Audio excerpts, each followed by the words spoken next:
लोगों को जोड़ने की कोशिश की है। हमने लोगों को एक पैगाम दिया है कि जीना है तो लड़ना होगा। का एक है कि जीना है तो लड़ना होगा।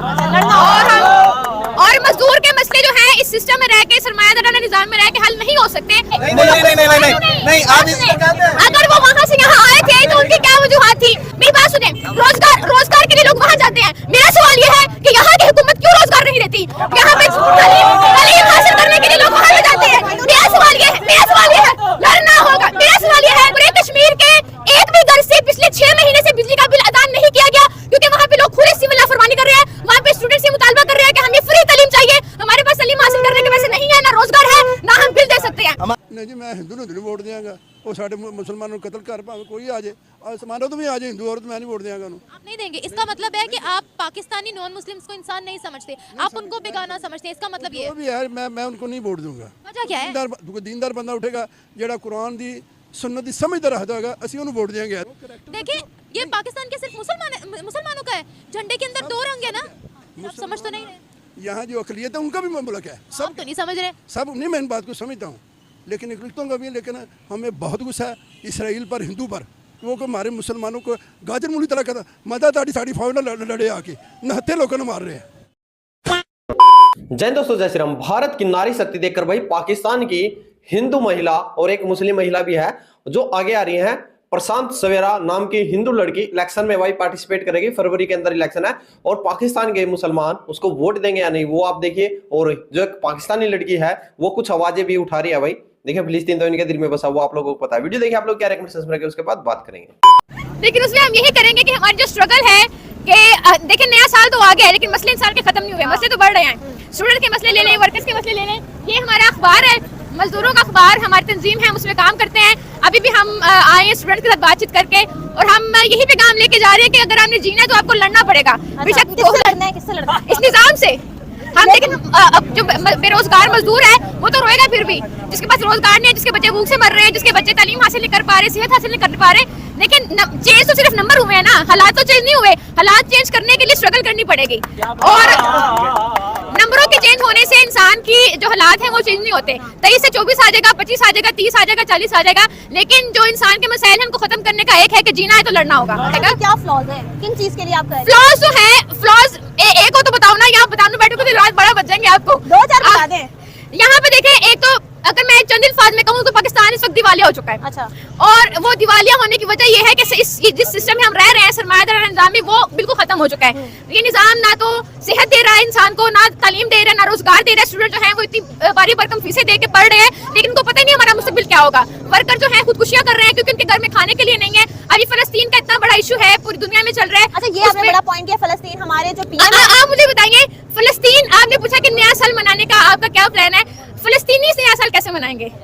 ये बिल्कुल आपने सही बात की है। अफगान मुहाजिरीन है जिनको लाखों की तादाद में यहाँ से निकाल दिया गया है।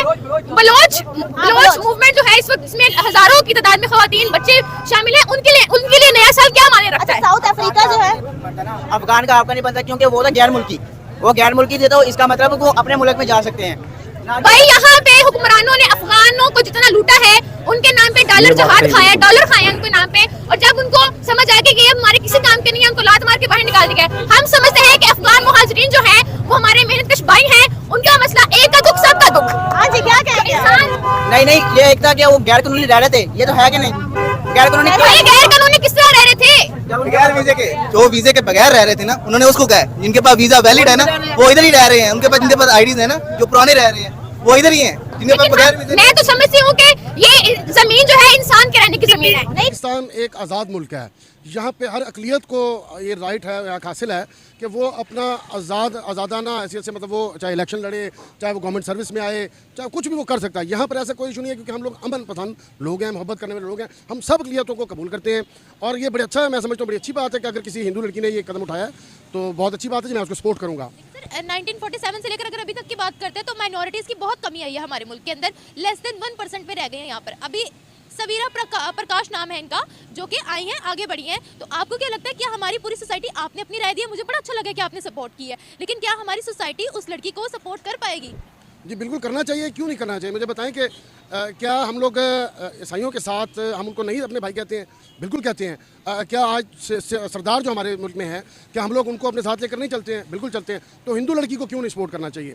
मैं समझता हूँ बिल्कुल करना चाहिए, और उसको ना सिर्फ सपोर्ट करना चाहिए, बल्कि जिस हल्के से वो इलेक्शन लड़ रही है, मैं समझता हूँ उस इलाके को उनको इतनी सपोर्ट देनी चाहिए कि दूसरा कैंडिडेट की जमानत जब्त हो जानी चाहिए। और ये पैगाम दुनिया को जाएगा कि एक इंडिया है जहाँ पर जिस मुल्क में मुसलमानों के साथ क्या सलूक हो रहा है, और जहाँ पर हमारे मुल्क में एक इंडियन लड़की अगर इलेक्शन लड़ रही है, इंडियन लड़की नहीं है, she is Pakistani, she is Pakistani Hindu, मतलब हिंदू लड़की एक इलेक्शन लड़ रही है, सॉरी मैं अल्फाज वापस लेता हूँ, तो वो उसका जो कैंडिडेट है, उसके जो अपोजिट कैंडिडेट है, उसकी जमानत जब्त हो गई है। ये एक बहुत बड़ा मैसेज आएगा दुनिया में। लो, ये तो मुद्दे लगा साला। देखिए, अगर हम भारत की बात करते हैं, वहाँ पर एक मुस्लिम सदर रह चुका है अब्दुल कलाम आजाद, ठीक है। अभी अगर हम इस करते हैं हिंदू लड़की को सपोर्ट करते हैं, एक बहुत पीसफुल मैसेज होगा, क्योंकि अभी तक माइनॉरिटी में से ना तो कोई प्राइम मिनिस्टर बना है, ना तो कोई प्रेसिडेंट बना है। तो आप क्या कहते हैं कि अगर लड़की इलेक्शन विन कर भी जाए तो पूरे राइट्स मिल जाएंगे, या फिर हमें बाद में देखने को मिलेगा कि उसके साथ भी वही सलूक हो रहा है जो भगवान दास के साथ हुआ? देखें, पाकिस्तान के आइन में ये वाज़ेह है कि अक़लियतों में से किसी को भी ऐसी हम सीट नहीं दे सकते। देखिए, प्राइम मिनिस्टर ऑफ पाकिस्तान या प्रेसिडेंट ऑफ पाकिस्तान वो नहीं बन सकती हैं। देखिए, एमएनए बन जाए, जैसे भगवान अभी आपने नाम लिया उनका, इक्वल राइट्स तो ना हुए ना सर? सॉरी, वो इक्वल राइट्स तो ना हुए? नहीं, देखिए एक खातून, वो मुझे नहीं पता किस पार्टी से वो इलेक्शन लड़ी हैं। अभी जो मुल्क के हालात हैं तो उस पर जो नज़र आ रहा है उसमें पाकिस्तान मुस्लिम लीग नून, उनके ज़ाहिर सी बात है मियाँ साहब हैं, अगर वो इंशाल्लाह जीतेंगे तो वो प्राइम मिनिस्टर हैं। पंजाब में वज़ीर आला भी उनके पास होगा। अगर उस पार्टी को आप देखें, उनके पास जरदारी साहब और बिलावल भुट्टो साहब, तो वो ऐसी सीट को बाहर नहीं जाने देंगे। तो दोस्तों, आप लोगों ने देखा, देखिए आज पाकिस्तान के अंदर हिंदुओं की क्या स्थिति है, ठीक है। और आप लोगों ने वीडियो में देख भी लिया कि पाकिस्तानी हिंदुओं के बारे में सोचते भी क्या। आप लोग इस चीज से अंदाजा लगा सकते हैं कि 1947 में 22% हिंदू थे, आज वो 1% पे आ चुके हैं। यानी कि जहां पर 22 लाख जो 22 करोड़ मुस्लिम है, वहां पर बड़ी मुश्किल से जाकर 1% ही हिंदू उनके बचे हैं। तो जा कर रहे हैं भाई, अंदाजा लगाइए कि वो क्या कर रहे हैं। वो कहते हैं ना, सांप को मत मारो, सांप की मां को मारो ताकि दोबारा सांप ही ना जन्म सके। तो ये कट्टर है। एक इनका मियां मिठू है, आप लोगों ने नाम काफी वीडियो में सुना होगा। वो क्या करता है, वो जालिम जाहिल आदमी जो हिंदू लड़कियां ना 14-15 साल के होते हैं, उसी समय उनको कन्वर्ट करा देते हैं। यानी कि कन्वर्ट का मतलब है भाई ऐसे नहीं कन्वर्ट करा के अलग छोड़ दी, जबरन उसकी शादी करा देते हैं किसी मुस्लिम के साथ, पाकिस्तानी। उसके बाद उसके घर वाले भाई रोते रहते हैं। जब वो जाएंगे इनके पास, इनकी जो पुलिस है या कोई भी है, वो भी वही मुस्लिम मिलेंगे पाकिस्तानी। तो उनकी भाई हिंदुओं की तो पाकिस्तान के अंदर कोई भी सुनवाई नहीं होती। और ये भाई बात मैं बिल्कुल ताल ठोक के कहता हूँ। आप लोग इतनी वीडियो देखिए, भारत में भी मुस्लिम है और पाकिस्तान में भी। सिर्फ और सिर्फ एक हिंदू डीएसपी बनी थी पाकिस्तान के अंदर, और एक कमिश्नर और बनी थी, और एक लड़की और आई है ये, जिसका नाम है सवेरा प्रकाश। सवेरा प्रकाश नाम की लड़की आई है। तो ये है इलेक्शन में आई है, और पाकिस्तानियों ने अपना जहर पहले उगल दिया है कि भाई हम हिंदू को वोट नहीं देंगे। देखिए, पाकिस्तानियों का सबसे बड़ा, भारत से भी बड़ा दुश्मन पता कौन है? इजराइल। पाकिस्तानियों ने अपने पासपोर्ट के ऊपर भी लिखा हुआ है, not allowed for Israel citizenship. यानी कि इजराइल को ये देश ही नहीं मानते, और उस इजराइल के हर प्रोडक्ट ये यूज करते हैं। यानी कि भाई जहां पर खाते हैं उसमें चेक करते हैं, और फिर भूल जाते हैं, वहीं से भीख लाते हैं। आप लोग क्या रेकमेंडेशन रखें? जय जवाहर, जय श्री राम।